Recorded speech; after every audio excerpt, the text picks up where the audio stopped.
Welcome to Food Friends, a podcast inspiring home cooks to try new dishes in the kitchen by sharing trusted recipes, tips, and friendship. Hi, I'm Sonia. And I'm Carrie. We met in Los Angeles over 15 years ago as personal chefs and haven't stopped talking about food since. We're so glad you're here. Thanks for being our food friend. If you enjoyed our podcast, please subscribe, leave us a review, and share this episode with friends. We love hearing from you, so follow us on Instagram or drop us a line at foodfriendspodcast.com. Yes, we'd love to hear from you and your food friends. Happy cooking and eating. Hi, Sonia. Hi, Carrie. Sonia, what was your best bite this week? Carrie, my best bite of this week made me think of you even more than my normal best bites do. I had the best veggie sandwich. Ooh, I love a veggie sandwich so much. Okay, I want to know everything. I feel like we need to revisit the veggie sandwich together. We might need to do that. I'm not saying this is the best of all time. It just was really fantastic, and it was my veggie sandwich, and I made it at home and had many ingredients that you and I have talked about many times for veggie sandwiches. But starting with a very good loaf of sourdough bread that I picked up at the farmer's market. And you know how just like a good loaf of bread will inspire an amazing sandwich? 1,000%. I mean, I can imagine that because when I came to visit you in Portland, we did pick up an amazing loaf of bread and then we made veggie sandwiches, which is a core memory. It's a core memory for me. Yes, with you. Oh, and then we took it to the park. And we took it to the park. And also what I loved about it is that you used the paper that the bread came in to wrap our sandwiches, which it was such a charming, because I hate plastic, and I always find that if you try to wrap something in parchment, it doesn't really wrap very well. No. And then if you try to use tape, it doesn't work. No. And I just found the way that you wrapped our sandwiches was also so elevated. Oh, wow, that's so cute. I don't even remember that. I remember the sandwiches in the park, but not how I wrapped them. Well, I remember, so it's okay. You don't have to. I love that. I had those Tim's Cascade jalapeno chips, which I just love. So good. Obsessed with. Okay. Crunchy. So crunchy. So I started with a very good loaf of, it was actual real sandwich bread. You know how sometimes sourdough is in bowls or in different shapes? This was like made in a loaf pan, which I kind of loved about it. It really. That's how I make my sourdough. Yes. It screams sandwich. It does. All right. Here's all the components I added to it. I started with that hummus that we love, the little sesame brown hummus. Love it. I got the preserve. So many people have said to me when I see them out in the world, they're like, oh, because of you, I eat that little sesame hummus. And I'm like, it's only because of Sonia that I eat this little sesame hummus. Because I just think most store-bought hummus is really not good. It's really not good. And this is really, really good. And it was on sale. And so I was excited to get it. And I got the preserved lemon variety, which I don't think is for everyone, but I was kind of into it. Anyway, so that was one layer. I also had sauerkraut that I've been making sauerkraut, Carrie. Oh my gosh. I really Who are have. you? I just want to say sauerkraut is just shredded cabbage and salt and nothing else that you massage and then you leave on your counter basically for 3 weeks. It's one of the easiest things to make. I'll link a recipe to that too. So I've been really into making sauerkraut, but you could easily buy it. And then I have to say, this sandwich is really starting out with like your Eastern European roots of a good sourdough, some hummus, and which I know your mom is going to be so offended by the way I say hummus, but I have to say hummus and her honor because that's what she said. But don't. I can't do it. Say hummus. That's how people know it. It's all I'm good. a Midwestern girl at heart. That's where it comes from. You say hummus, I say hummus, or no, other way around. You've got the bread. You've got the hummus. You've got sauerkraut. Okay, what else are you putting on this sandwich? I'm dying to know. Some really good aged cheddar, like a couple slices of cheddar cheese. But nothing super fancy, just not medium cheddar, sharp. Yeah, that's sharp. It's got a lot of flavor. Are you cutting it really thin? I like it really thin. I do too. Okay. All right. I'm in still so far. I had one of those magical moments where you open an avocado and it's so perfectly ripe. All these things made this special. It was like blessed. The veggie sandwich that was meant to be, right? Yes. I was blessed with this avocado. And you know how sometimes an avocado tastes sort of watery and grassy, and sometimes it tastes like butter and cream, and you're like, I cannot believe how good this and a little sweet. This avocado was all those things. And then I had a few kind of like a winter greens mix lettuce and just put that on there. I think that was it. So was there hummus on both the top and bottom? Oh, no. So what I did is I did hummus on one side, sauerkraut, cheese, lettuce. On the other side, I took the avocado and kind of mashed it into the bread and added a little salt and pepper. So the avocado is almost a spread on one side. I love then that. I put it together and then I cut it in half. You have to cut it in half. You must. It's a requisite. Yeah, you must. So you had the creaminess of the avocado on like the bottom or the top, and then the other side was the hummus. Yeah.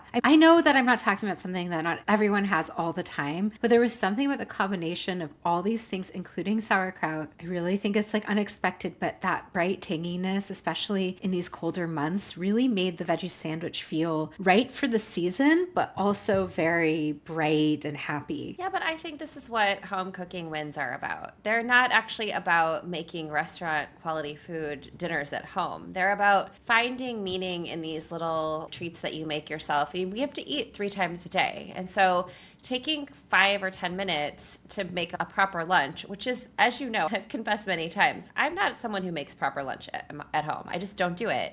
And that's something I learned by going to your house, is the way that you and Jonathan take the time in the middle of the day to really nourish yourselves and stop and have a beautiful meal, even if it's just putting together a little veggie sandwich. I will say, I love that you brought up sauerkraut. I definitely think of you when I think of sauerkraut. I also have a member of my family who makes a quick sauerkraut. And when I see her, she brings me a jar. Oh, how nice. And I like to add a little bit of drained sauerkraut to a grilled cheese with sharp cheddar. Oh my gosh. Same idea. So it's the same idea. It's just a cooked version. I want to just say one thing about sauerkraut since I've been making it more. I particularly like purple cabbage. It's a fun way to make it. And all I use sometimes is purple cabbage and salt. And what's really fun about homemade sauerkraut is it starts out when you use purple cabbage, it's almost blue.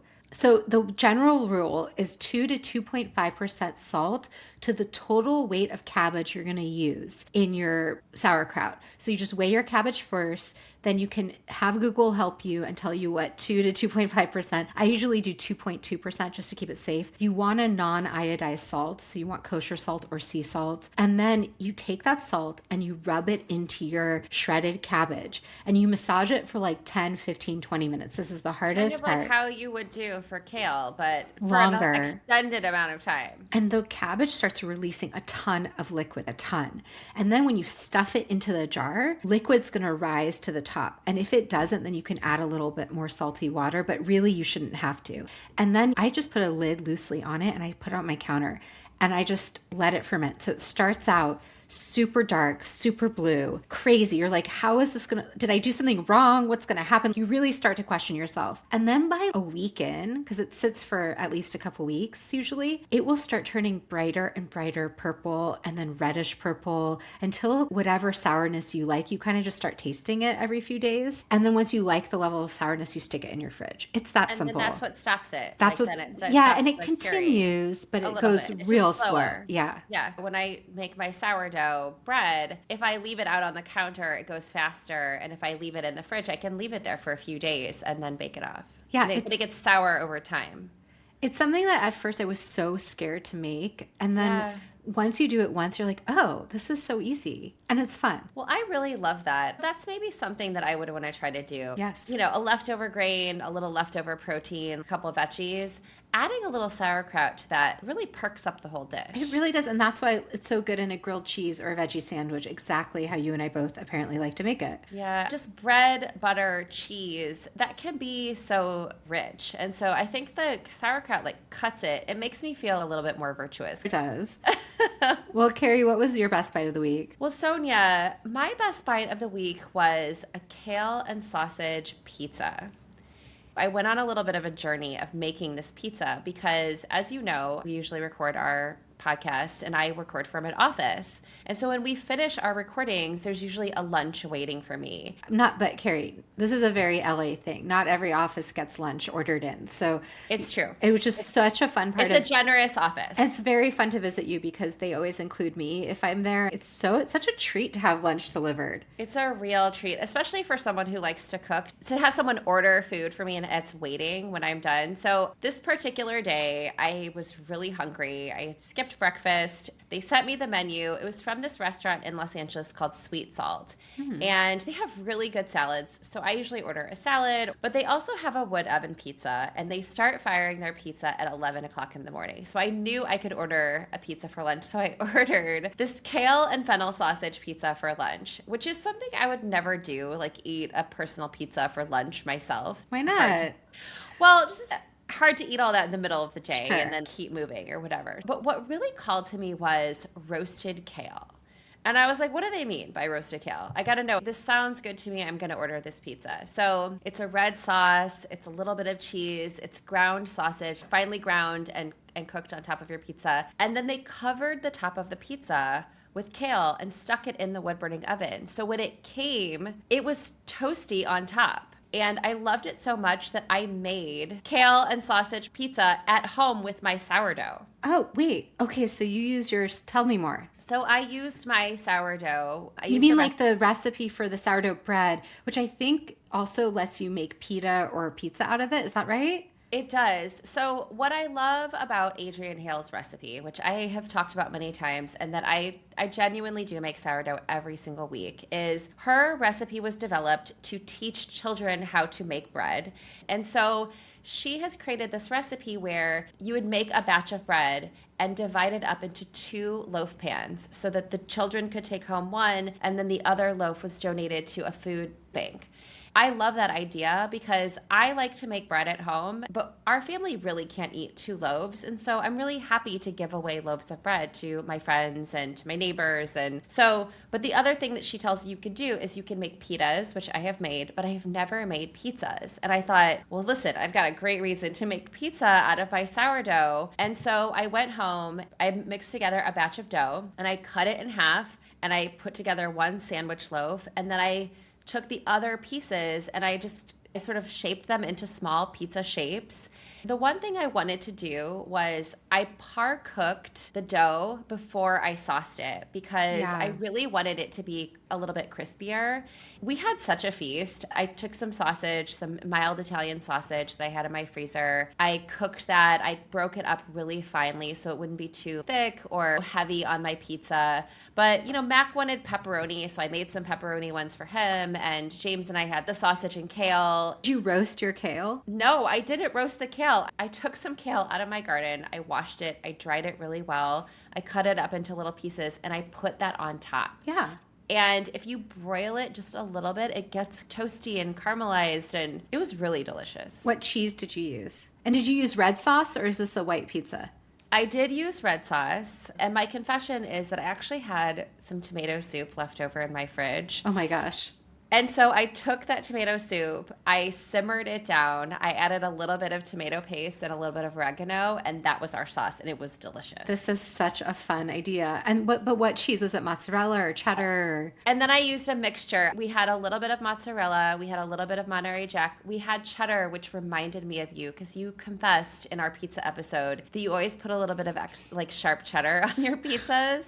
And so I told James, I was like, make sure you get a nub of cheddar in there. Because of the salty. It's like a nice... It's salty. Yeah. And then Parmesan. There's a little bit of Parmesan mixed in there too. But we went really light on the cheese, which I think is also helpful for making pizza at home. Unless you're making a really thick pizza, that it can hold all of those toppings. I love so much about this. We don't plan what we're going to talk about in advance. So the fact that there's this connection between sourdoughs and sauerkrauts and home fermentation, which all this is, and it goes to that point of some things are really easy for me and some things are really easy for you, and they're different. You have a sourdough bread cycle that I don't have, but I'm in a sauerkraut cycle that you might not want to do. And that's okay. And I love how we're embracing it differently. I do have to say, and I think I talked about this on our pizza episode, but I once worked on a pizza cookbook. And what I learned is one of the best ways to make pizza dough is to actually let it ferment in the fridge for a couple days. So you can do this with just commercialized yeast. You don't need to make homemade sourdough. So you could take any pizza dough recipe with just active dry yeast or instant yeast, whatever comes in that powder. You make your dough and then you